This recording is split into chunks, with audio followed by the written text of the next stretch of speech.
So one of the most frustrating things in regards to selling digital products online, especially with selling things on Etsy, is that you just don't know what's going to sell, right? There's a lot of competition and there's a lot of time being spent on creating digital products, and no one wants to spend time creating things that are not going to sell online. So in this video, I'm going to share with you exactly what is selling right now so that when you start creating those products, you have a higher chance of getting those things sold online. I want to share those things with you now.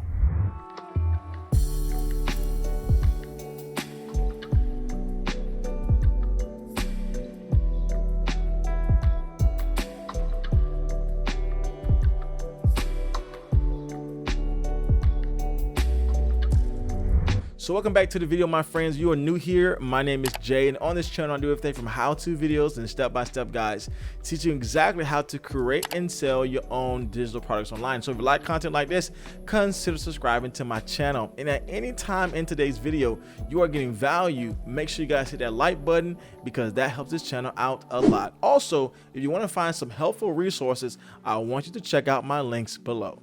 Now let's jump into the video. So one of the main tips that we're going to use for finding winning products to sell on Etsy is using my metric system to make sure you're creating things that will actually sell. And the first one is this: make sure you are searching up content that proves it will sell in the market. That means you want to look up for bestsellers in your particular niche. And if you can find a bestseller in that niche, then that lets you know this particular item is selling. That means it is proven in the market to sell. An easy way to do this is to go in Etsy and search whatever search term or niche that you are a part of, and then go look in the listings to see if there are any bestsellers.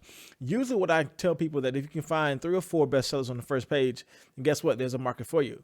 Now, to be very clear, Etsy does not show bestseller badges on every best-selling item, so you got to do some due diligence and go inside each listing and see if it is a bestseller. And as you can see on this particular niche, there are multiple bestsellers. That means that this is a product that is proven to sell. We have bestsellers just not on the first page, second page, or third page, but even on the 4th and 5th pages. So that really lends to people who think they have to get on the first page to make a sale. That is not always the case. If you find a winning niche and start marketing your products in that niche by using proper keywords, then it really wouldn't matter if you're on the first page, second page, or third page. As long as you are able to get your product out in the market that is already proven to sell, you can then have a sale online by using this particular strategy. Now, the next tip I can give to you is that make sure it is in a low competitive niche.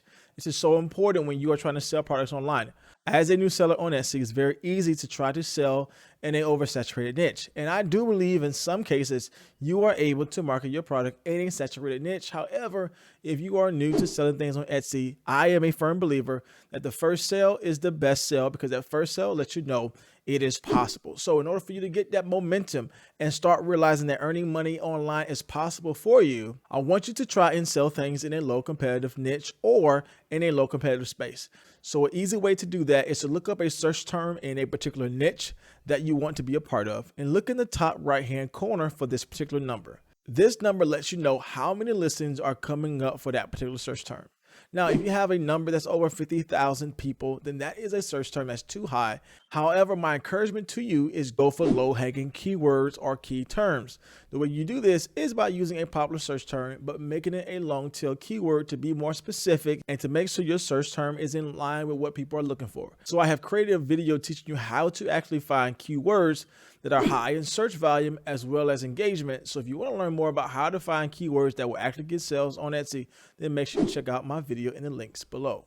However, when you find that particular search term and you really want to target, you want to make sure that it is in a low competitive space and not many listings are coming up for that search term.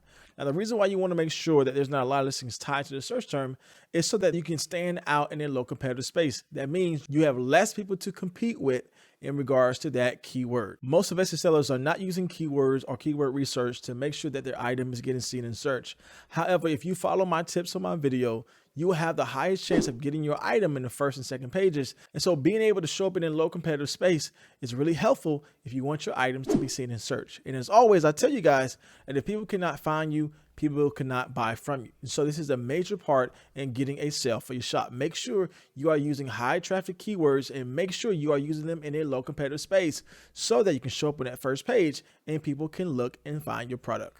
Now, the last tip I can give to you is that make sure you are maximizing your income as much as possible in regards to you selling your product online. You want to use good thumbnail images, you want to use good product pages, and you really want to speak to the audience in several ways. You can use your description, you can use your title, but a lot of people miss out on speaking to the audience in their images. So you want to make sure that you are giving full detail and explain the value of your product as much as possible. The more you are able to communicate the value of your product, the more you are able to get that person who's looking at your product to buy in. Now, one of the key strategies I want to give to you that can really turn your shop around is to provide maximum value by providing more than one product on your listing. This is what I taught you guys in a previous video of how one person was able to sell one product listing for $156 by bundling other products to make that more valuable for the customer.